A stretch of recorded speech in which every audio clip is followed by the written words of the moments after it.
Hello friends, welcome to defence matrix. और जैसा कि हम जानते हैं, कल एक काफ़ी इंपॉर्टेंट डील साइन हुई जिसके अंतर्गत 156 लाइट कॉम्बैट हेलीकॉप्टर्स को इंडिया द्वारा प्रोक्योर किया जा रहा है, जिसमें 90 हेलीकॉप्टर्स इंडियन आर्मी को जाएंगे, वहीं पर 66 हेलीकॉप्टर्स इंडियन एयरफोर्स को जाएंगे। तो इसके बारे में ही ज़्यादातर चर्चा हुई। हमने भी इसके बारे में एक डेडिकेटेड वीडियो में डिस्कस किया, लेकिन एक और डील यहाँ पर हुई जिसके बारे में ज़्यादा चर्चा नहीं हो रही है, और ये डील भी काफ़ी ज़्यादा क्रूशल थी। खैर, इस अपडेट से रिलेटेड जो पॉडकास्ट हमने अपलोड किया था उसमें इस चीज़ की चर्चा ज़रूर हुई थी, पर हमने अपने चैनल पर डेडिकेटेड वीडियो में डिस्कस नहीं किया है।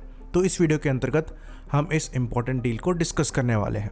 तो मिनिस्ट्री ऑफ डिफेंस द्वारा एक लीजिंग अग्रीमेंट साइन किया गया है मैट्रिया मैनेजमेंट के साथ, जो कि वेट लीजिंग का है, एक फ्लाइट रिफ्यूलिंग एयरक्राफ्ट का, जो कि मेनली यूज़ किया जाएगा air to air refuelling training provide कराने के लिए इंडियन एयरफोर्स के और इंडियन नेवी के पायलट्स को। तो ये एयरक्राफ्ट KC-135 होगा, जो कि आने वाले 6 महीने में इंडियन एयरफोर्स के पास होगा। और क्योंकि ये वेट लीज है, तो जो क्रू मेंबर हैं इस प्लेटफॉर्म के साथ मैट्रिया मैनेजमेंट ही प्रोवाइड कराएगा। तो वेट लीज इंक्लूड करती है ACMI। यहाँ पर ACMI का मतलब है एयरक्राफ्ट कंप्लीट रिव्यू, मेंटेनेंस और इंश्योरेंस। तो ये सारा मैट्रिया मैनेजमेंट द्वारा प्रोवाइड कराया जाएगा। तो मैट्रिया मैनेजमेंट बेसिकली एक प्राइवेट फर्म है जो कि US बेस्ड है, और ये नेशनल सिक्योरिटी सॉल्यूशंस प्रोवाइड कराते हैं। और ये जानकर आपको हैरानी होगी कि इस फर्म के पास दुनिया की 5वीं सबसे बड़ी एरियल रिफ्यूलिंग फ्लीट है, और ये दुनिया की एकमात्र कंपनी है जिसके पास KC-135 एयरक्राफ्ट है। तो बेसिकली यहाँ पर जो क्रू मेंबर है ये फॉर्मर USAF पर्सनल्स हैं, और इनके द्वारा ही इंडियन क्रू को ट्रेन किया जाएगा। तो पहले भी वेटलिस्ट की बात चल रही थी, लेकिन उस समय ऐसा लग रहा था कि ये मोस्ट लाइकली एयरबस का A330 MRTT हो सकता है, क्योंकि इस पर्टिकुलर एयरक्राफ्ट में इंडियन एयरफोर्स इंटरेस्टेड थी और पहले भी कई बार इंटरेस्ट शो कर चुकी थी। लेकिन KC-135 को यहाँ पर चूज करना एक इंटरेस्टिंग चॉइस है, क्योंकि KC-135 एक काफ़ी पुराना एयरक्राफ्ट है और ये 1957 से ही सर्विस में है। तो ये बोइंग के ट्रस्टेड बोइंग 707 प्लेटफॉर्म पर ही बेस्ड है। यहाँ पर समय के साथ साथ मेजर अपग्रेड्स भी इस प्लेटफॉर्म में किए गए हैं, और ये प्रोब एंड रोक के साथ साथ बूम रिफ्यूलिंग भी कराने में सक्षम है। तो अब इंडियन क्रू इस बोइंग के प्लेटफॉर्म पर ही क्यों ट्रेन हो रहा है, इसके पीछे इंटरेस्टिंग पॉसिबिलिटीज हो सकती है। तो जो पहली पॉसिबिलिटी है वो यहाँ पर यह है कि इंडियन एयरफोर्स द्वारा मोस्ट लाइकली बोइंग पर ही बेस्ड एक air to air refueller platform future में इंडक्ट किया जाएगा, और ये बोइंग 767 पर बेस्ड हो सकता है, जो कि इजरायली IAI के बोइंग 767 MMTT प्लेटफॉर्म का पार्ट हो सकता है। तो ये हम जानते हैं कि IAI द्वारा सेकेंड हैंड बोइंग 767 को एयर टू एयर रिफ्यूलर्स में कन्वर्ट किया जा रहा है। ऐसा ही एक रिफ्यूलर कोलंबियन एयरफोर्स की सर्विस में है।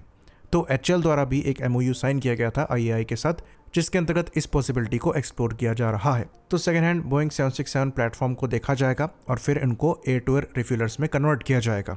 तो क्योंकि वो प्लेटफॉर्म भी बोइंग पर ही बेस्ड है, ऑल्दो प्लेटफॉर्म्स डिफरेंट है, पर अच्छी खासी पॉसिबिलिटी है कि दोनों कई कॉमनैलिटी शेयर करेंगे। ऑल्दो 767 पर based KC-767 aerial refuelling tanker platform अभी भी एग्जिस्ट करते हैं, जिनको लीज पर लिया जा सकता था।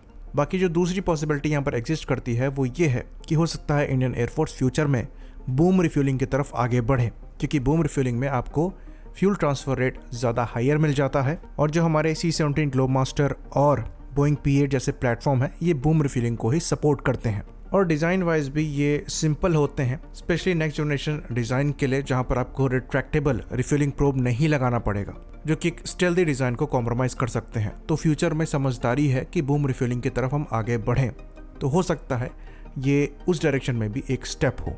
बाकी एक और जो पॉसिबिलिटी एग्जिस्ट करती है वो ये है कि हो सकता है हमारे द्वारा फ्यूचर में US से पुराने KC-135 प्लेटफॉर्म लिए जाएं। तो ये चीज़ हम आपको बता दें कि US एयरफोर्स द्वारा काफ़ी बड़े नंबर में ये प्लेटफॉर्म ऑपरेट किए जा रहे थे, जो कि अब धीरे धीरे रिटायर किए जा रहे हैं। फिलहाल 156 एक्टिव KC-135 US एयरफोर्स की सर्विस में है, वहीं पर 70 के आसपास एयरफोर्स के रिजर्व में है। साथ में एयर नेशनल गार्ड द्वारा भी 172 के आसपास ये प्लेटफॉर्म ऑपरेट किए जाते हैं। इसके कंपैरिजन में अगर आप इंडियन एयरफोर्स जैसी बड़ी एयरफोर्स को देखेंगे तो हमारे पास मात्र 6 एयरक्राफ्ट हैं। तो इस पॉसिबिलिटी को भी नहीं नकारा जा सकता कि हो सकता है US से हम कुछ प्लेटफॉर्म लीज पर लें या फिर सेकंड हैंड खरीद ही लें, क्योंकि उनके पास संख्या बहुत बड़ी है। साथ ही साथ उनके द्वारा नए टैंकर्स को भी सर्विस में इंडक्ट किया जा रहा है, और फ्यूचरिस्टिक टैंकर्स पर भी उनके द्वारा काम किया जा रहा है। तो अगर ये प्लेटफॉर्म चीपर हमें मिल जाते हैं तो एक स्टॉप गैप की तरह काम कर सकते हैं, और इनका प्रोक्योरमेंट बुरा नहीं होगा। बट अगेन इस मामले में जो क्लैरिटी है ये फ्यूचर में ही मिलेगी। आई होप इन्फॉर्मेशन यहाँ पर क्लियर रही हो। इसी बात पर इस वीडियो को हम ख़त्म करेंगे। लाइक करिए, सब्सक्राइब करिए। जय हिंद।